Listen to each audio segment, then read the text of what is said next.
तो इस तरीके का population control bill, one child two child policy will be a failure in India. Why ऐसा क्यों है ये मैंने ऑलरेडी पार्ट 1 में एक्सप्लेन किया है, यहाँ पे या फिर यहाँ पे जहां भी देख लेना, वो देखने के बाद ये वीडियो देखना, बिकॉज यहाँ पे मैं बता रहा हूँ कि अगर वो नहीं तो क्या, बिकॉज पॉपुलेशन कंट्रोल करना तो जरूरी है, इज अंडरस्टैंडेबल। क्या कोई और तरीका करने का? बिल्कुल है। रादर ये जो मैं तरीका बताने वाला हूँ ये प्रॉब्लम को जड़ से सॉल्व करता है। Let's just straight up get into it.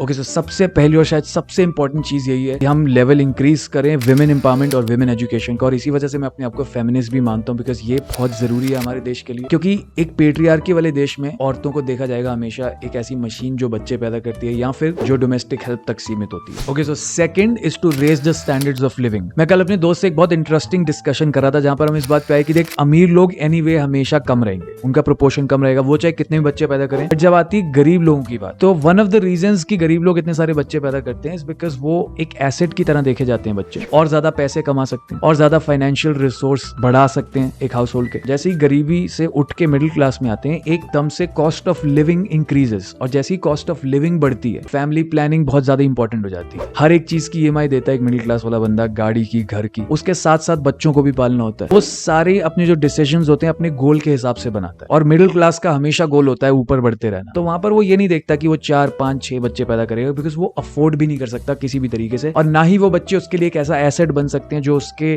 Financial resources बढ़ा सकते हैं at a significant rate. Third is very simple, एक सोसाइटल कॉन्डम की तरह तुम यूज कर सकते हो अर्बनाइजेशन और इंडस्ट्रियलाइजेशन को। जैसे ही किसी भी जगह पे अर्बनाइजेशन, इंडस्ट्रियलाइजेशन बढ़ती है तो वहां के फर्टिलिटी रेट्स कम होते जाते हैं। बहुत अच्छा एग्जांपल है हमारा पड़ोसी सिंगापुर का। 1960 में यहाँ मोस्ट लोग झुग्गियों में रहते थे, स्लम्स में। का GDP per capita was around $560। Cut forward to right now, GDP per capita पता है कितना है? अराउंड $65,000 116 गुना ऊपर। ऑल बिकॉज इनके फर्स्ट प्राइम मिनिस्टर ने ऐसी रैपिड अर्बनाइजेशन पॉलिसीज निकाली कि now they are among the 4 Asian tigers. It's known as a highly developed nation. Women fertility rate इसके साथ साथ नीचे भी आया। 1960 में अराउंड 5 से 6 बच्चे पैदा होते थे हर एक औरत पे। 2020 में जब ये सर्वे किया तो 1.2 था वो नंबर हर एक औरत पे। तो यू कैन इमेजिन, इसके साथ साथ फर्टिलिटी रेट कंट्रोल हुआ, पॉपुलेशन अपने आप ही कंट्रोल हुई। हमारे पास सामने एग्जाम्पल है, चाइना भी हमारा पड़ोसी है, सिंगापुर भी हमारा पड़ोसी है। सिंगापुर का अगर हम एग्जाम्पल यूज करें तो यहाँ पर प्रॉब्लम सॉल्व होगी सिर्फ ऊपर से नहीं बल्कि जड़ से। और फनी बात तो ये है कि यहाँ पर मैंने इतनी सारी बात करी विमेन एजुकेशन, विमेन एम्पावरमेंट की, but I was surprised bye